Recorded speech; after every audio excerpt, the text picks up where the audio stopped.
Olá, amigos do canal do Professor Dida. Estamos chegando para mais um café, bola, e o nosso bate-papo, aquele tradicional que a gente fala sobre as coisas do Gauchão 2026. E o Gauchão chegou numa fase decisiva, né? Apesar de ser um campeonato curto, poucas rodadas, 6 rodadas apenas, sabíamos que nós acabamos agora a quarta rodada e algumas coisas já começam a se desenhar. Mas tem uma coisa que ratifica, né? E eu tenho, pelos resultados aqui que eu vou passar, né? As oscilações ratificam o equilíbrio que eu já tinha falado lá atrás, né? Então você vai ver, por exemplo, São José ganha do Grêmio e acaba perdendo para o Monção em casa, né? O Ipiranga ganha do Internacional em casa e acaba perdendo para a Avenida, depois placar elástico até. Então, esse equilíbrio que vai acontecer dentro do campo, né? Essas oscilações são normais e naturais, e que nos dá aquela certeza de que o campeonato realmente era bastante equilibrado. Tivemos uma rodada meio de semana com os resultados, eu vou passar os resultados, né? O São Luís acabou ganhando em casa no Novo Hamburgo, 1-0 um gol de pênalti, uma vitória importante para o amigo Paulo Henrique lá, que agora pode respirar um pouquinho melhor e certamente na busca da classificação, que é o objetivo maior. O Inter de Porto Alegre venceu o nosso Inter SM, eu vou falar rapidamente sobre o Inter SM, que fez um bom jogo, perdeu 2-0, mas fez um bom jogo, e aí ratifica uma coisa que eu estou falando, gramado daqui prejudicou a equipe. Não querem falar sobre isso? Não tem problema nenhum, mas na minha visão, na minha leitura, o time do Internacional fez um belo jogo porque encontrou um gramado bom, né? E acho que isso fez uma diferença nos dois jogos de casa aqui também, mas tudo bem. O Avenida jogou em casa, né, deu uma recuperação aí, venceu por 3-0 a equipe de Ipiranga, que havia ganho do Internacional no final de semana, resultado muito bom para o professor Gabriel, e vamos ver aí o que vai acontecer nas rodadas seguintes aí.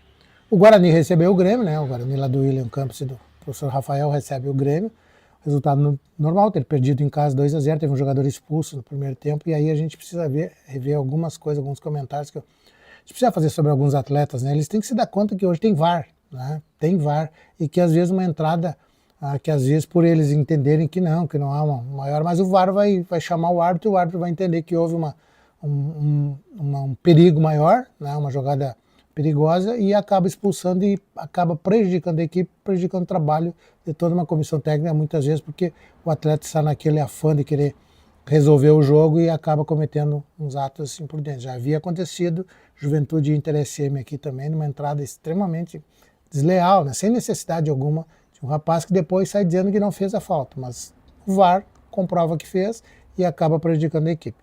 O Juventude acabou vencendo o Caxias no final do jogo, um jogo bastante truncado, arbitragem com algumas dificuldades, fez as aplicações de expulsão, tinha que ter sido feito mesmo, né? Mas um pouquinho truncado com o clássico, né? Normal, aconteceu, e o Juventude acabou no finalzinho vencendo 1-0, e que ajuda bastante a equipe na classificação.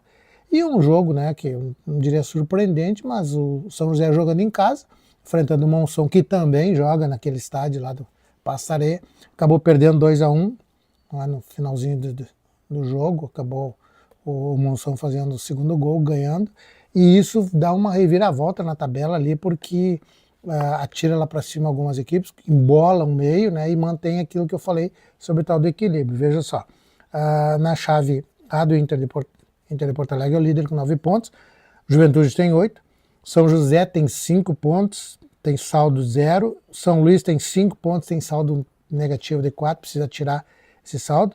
O Avenida tem 4 pontos e o Guarani de Bagé tem 2 pontos. Na chave B o Grêmio tem 9 pontos, o Caxias tem 7 pontos, o Ipiranga tem 5, saldo menos 2, o Monção tem 5, saldo menos 3, o Novo Hamburgo tem 2 pontos com saldo menos 2 e o Inter SM tem 2 pontos com saldo menos 3. E a rodada de final de semana então vai, né, encaminhar algumas coisas importantes aí. Por exemplo, São Luís joga em casa com o Ipiranga no sábado, tá? Dia 24, sábado, 16 horas, São Luís, Ipiranga lá no 19 de outubro. O Avenida recebe o Novo Hamburgo às 18 horas nos Eucaliptos em Santa Cruz do Sul. O Guarani recebe o Inter SM às 8 da noite lá no Estrela d'Alva. Então são jogos extremamente importantes e que a gente já começa a ver algumas definições aí de quem vai para o quadrangular da morte, quem vai quadrangular da morte não, quadrangular do descenso, eu não gosto desse termo de morte, quadrangular do descenso, né, em que 50% de chance para todo mundo, porque de 4 equipes, 2 se manterão na divisão principal e 2 descerão para a outra divisão. No domingo nós temos o Juventude Monção às 18 horas, é um jogo extremamente importante para o Juventude também, que pode ratificar a sua classificação. O Clássico Grenal às 20 horas, que isso vai ser matéria para muita conversa depois. Eu também pretendo falar um pouquinho sobre Grêmio, sobre Inter, como estão no campeonato, como chegam para o Grenal, mas isso é assunto para outro momento. E na segunda-feira fecha a rodada às 19 horas, né, com São José recebendo o Caxias, e aí sim é um jogo extremamente equilibrado também, porque São José precisa vencer. São José precisa perder um ponto importante em casa, pontos importantes em casa, e precisa vencer até porque o Avenida está chegando, e não podemos também achar de lado que o Guarani está com 2 pontos, porque o Guarani joga em casa contra o Inter SM, vai para cima, é um jogo extremamente equilibrado das duas equipes. E aí eu já começo a falar do nosso Inter SM, que fez um belo jogo contra o Inter Porto Alegre, com jogadas, teve a oportunidade de fazer gol, novamente a bola não entrou, mas isso faz parte do futebol, criou situações, teve uma boa apresentação dentro do gramado e deu uma perspectiva de que o time está em ascensão. E isso reforça uma coisa que eu disse, tem pessoas que não querem falar, mas eu falo, não há problema algum, porque eu já sei que isso é importante, né? O gramado, ainda que as intenções tenham sido as melhores, é reformar o gramado, e precisa reformar o gramado, né? Só que não foi tempo hábil.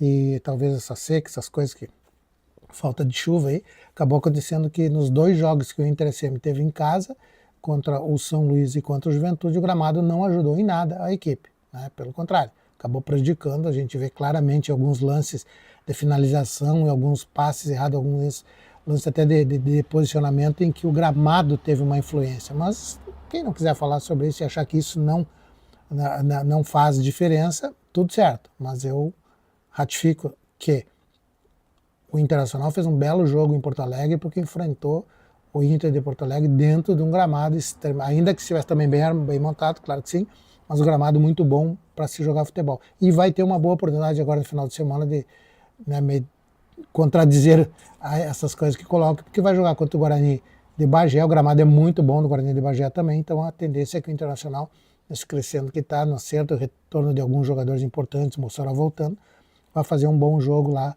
enfrentar uma equipe que é muito bem treinada pelo William Campos, né, muito bem preparada pelo Rafael Dias, então a gente sabe que o jogo não será muito fácil. Mas esse é o Campeonato Gaúcho, né? Não tem jogos fáceis, volto a dizer, equilíbrio desde o início da competição, ratifico que há uma oscilação normal e natural, muito rápido o campeonato, tu joga quarta, domingo, tu tem pouco tempo para recuperar atletas e muito pouco tempo até para fazer algumas correções dentro do campo, porque a rigor tu não tem muito tempo para fazer treinamentos mais longos, né? Fica muito base na conversa, do vídeo, daquelas coisas assim, e a gente acreditar na qualidade dos jogadores. E eu acredito no Inter SM, né, que vai conseguir ainda fazer uma boa campanha. Caso não consiga também, nossa preocupação maior é a manutenção da equipe na Série A. E para isso nós teremos depois, né, mais 6 jogos, 3 jogos em casa, que o fator torcida vai ser importantíssimo para nos ajudar. Mas enquanto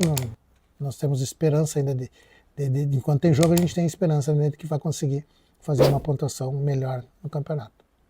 Acho que seria isso, né? Vou falar em outro espaço sobre o Clássico Grenal, que mexe com paixão, que mexe com a emoção, e vamos falar um pouquinho sobre esse jogo de final de semana. Por enquanto, o nosso café, bola, nosso papo fica por aqui e a gente volta em seguida. Obrigado, fui!